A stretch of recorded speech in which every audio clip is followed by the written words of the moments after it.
Ladies and gentlemen, boys and girls, children of all ages, welcome to Robert Sports Show. I'm your host, Robert. All right, we had two, I thought, really great races today at Circuit of America. Tomorrow we get the big one, the Echo Park Automotive Grand Prix NASCAR Cup Series race. 232.968 miles, 68 laps, 3 stages. Stage breaks are back. I know some people don't like stage breaks, but I kind of do, not only for TV partners to get the commercials in, but this race 1 year ago, at the end of stage 1, we had a restart from a caution. They're literally taking the green flag and giving out stage points. I thought that looked stupid. I thought, if you're thinking about somebody who doesn't know NASCAR watching this going, they're giving points out and they're restarting? That's weird. So I like the fact we're having stage breaks. It makes them more consistent across all 36 races. Okay, this is the 4th time we've been to COTA. The old car in 2021, Tyler Reddick sat on the pole. Logano won stage 1. Kyle Busch stage 2. Chase Elliott ended up winning the race after starting 8th. That was the rain debacle one. 22 and 23 with the next gen car. 22, Ryan Blaney was on the pole. 23, William Byron.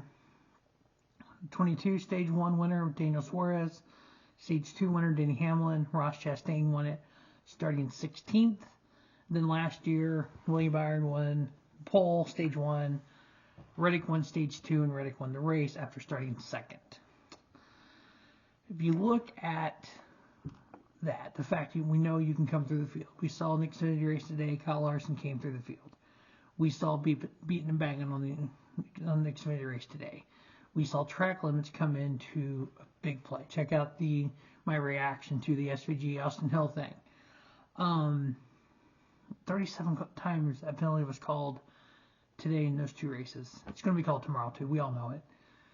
There needs to be some type of track limits. Every track has track limits. I don't think that's going to interfere with this race. Unfortunately for SVG, the Xfinity race, it happened in the last lap. If you check out that video I did, you'll see there's a picture of it. He was clearly underneath Austin Hill. He followed Austin Hill, yeah, but he was a half a car length on the inside. So you have to have limits. There has to be an out of bounds. You can't just put tire barriers and walls up. That's going to cause, when people spin out, more cautions, more debris, more wrecks. You got to have that runoff area. You got to be able to somebody do a 360 and go. So you're always going to have track limits, just like with the Roval. You can't blow through the chicane, just like at Watkins Glen. You can't blow through that chicane. There's going to be type of limits like that all the time. So there's been limits for the first 4 races we had here, or the first 3 races. No one complained about. All right.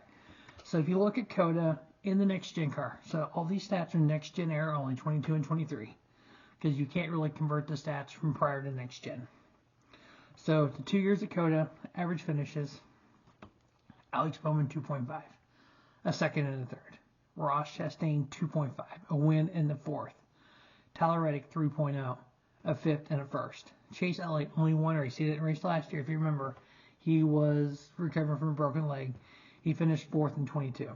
Austin Cindric 7.0, 8th and a 6th. William Byron 8.5 average finish, a 12th and a 5th. Ty Gibbs, his first race last year, finished 9th. Michael McDowell 12th and the 5th. 12.5 average finish, 13th and 12th. Todd Gilliland 13 average finish, 10th and the 16th. And then Ryan Blaney 6th and 21st, averaging 13.5. Now, if we drill down on those numbers a little bit, average running position. This is a stat that I've been using here lately, and I've actually built my fantasy team off of this stat for Bristol. And every fantasy league I was in top 10, top 15. Because I won one of them. So for the week. So yeah, so this is a stat that I'm really kind of looking at, drilling down on. Average running position for the 2 COTA races. Tyler Reddick 4.14. Ross Chastain 6.45. Alex Bowman 8.11. William Byron 9.51. AJ Allmendinger 10.05. That is literally almost my fantasy lineup, except for one change. I've been playing this change all year long. Chase Elliott 10.67, Kyle Busch 11.19, Austin Cindric 11.21, Daniel Suarez 13.46, and then Martin Truex Jr. 13.92. Now, go back to kind of the normal stats we use. If you look at, I have one website I go to that, pull this sucker up here. It is frcs.pro. It talks about track types and groupings. And so you click on any of the tracks that NASCAR runs to, and it'll give you comparisons. So, for example, Las Vegas, Kansas Speedway. If you click on Kansas, it says Vegas and Michigan. If you click on Darlington, Darlington is unique to itself. You click on Richmond, it says New Hampshire, Phoenix, Richmond are kind of lumped together. Let's see. Looks like Iowa's not on here yet. Homestead, Auto Club Speedway, Darlington, because of the high tire wear. So what I'm getting at, like at Iowa, it's just short tracks in general don't have the exact same. What I'm getting at is when you go to COTA, it says technical road courses. COTA, Circuit of Americas, and Sonoma.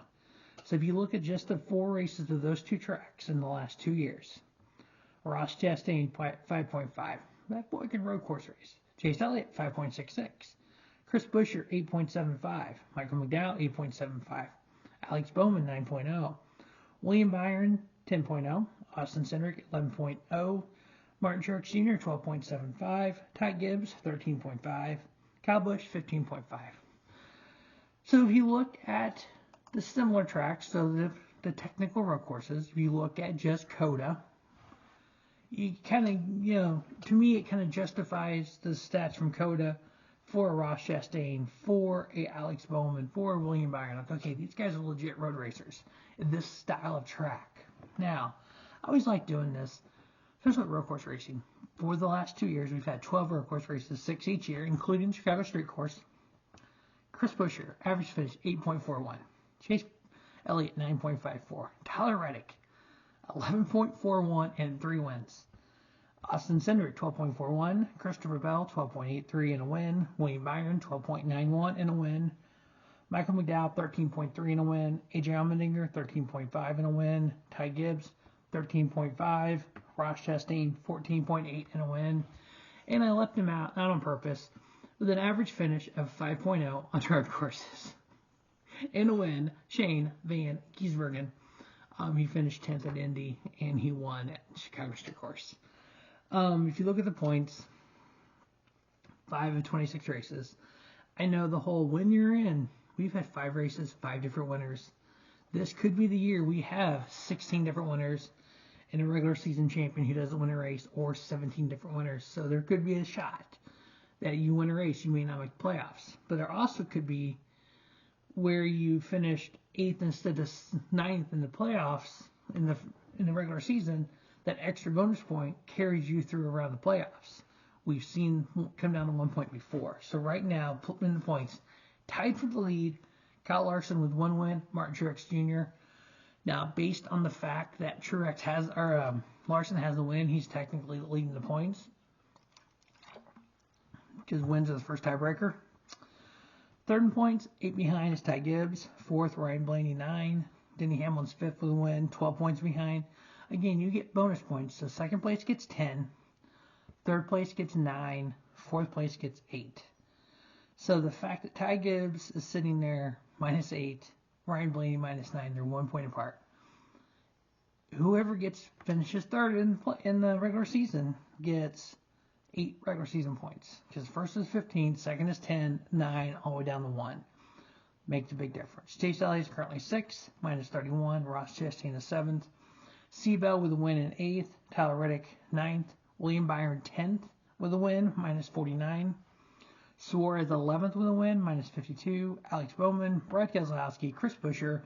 Those guys seem always be together in points. It's crazy. John Nemechek is hanging right there in 15th, minus 61. Kyle Busch is 16th, minus 63. On the outside looking in, we have Michael McDowell, minus 12. Chase Briscoe, minus 15. Bubba Wallace, minus 15. And Eric Jones, minus 21. For those Bubba Wallace fans out there, this guy is. After COTA last year, he was 100 points down. He came back and made the playoffs. We all know what he said last year. We all know he didn't mean it. We all know Bubba's hard on himself, just like I am, just like a lot of people are. The fact that he rebounded and had that string of top fives, it got him back in the points. I think this year's the year for him to have a breakout season. We're 5 races in. He started the season with back-to-back top fives. They've had three not so great races. I'm not even going to say bad races because, I mean, they haven't been horrible. They've just had horrible finishes. I mean, he's only 15 points out of the playoffs. That's good. Let me find the points here. 20, let's see, where's he at?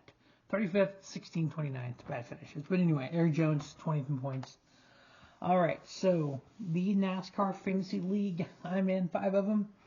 I am picking Shane Van Gisbergen on my team. Matter of fact, as soon as he announced he was running Cup races, I thought every Cup race he's in, he is one of my guys because you have a limited 10 starts for the drivers, and sometimes you got to save people, and that gives me a chance to save it. AJ Allmendinger, the Dinger, he's running that third Colic car in the 13, him on a road course. Duh. You got to put him in there. And I figure since he's only running a handful of races this year, why not use him every time I can? Save the start for somebody we know he'll do well. Tyler Reddick, he won the race last year. Ross Chastain, Alex Bowman are my starting 5. In my garage is William Byron. So sometime in the first 2 stages, if somebody has a bad race, I can pull them out and throw Byron in there. If 2 guys have a bad race or Byron has a bad race, I'm just SOL. But hey, that's what it is. The 4 picks, though, we do here, we are currently, what are we? We are 2-3 in the Cup Series this year. We are 5-0 at Xfinity. And we are 2-3 in the Truck Series.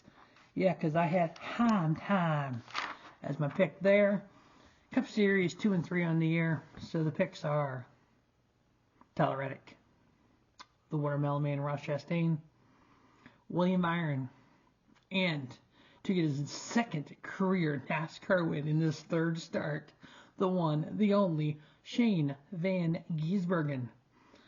Now, part of me wants to take out Ross Chastain and put in the Dinger, but I'm not. So, Reddick, Ross Chastain, William Byron, Shane Van Gisbergen. Those are the 4 picks to win the Echo Park Automotive Grand Prix from Circuit of Americas. As always, thanks for watching Robert Sports Show, and don't just have a great day. Have a 50-day Robert Sports Show, your YouTube leader sports content.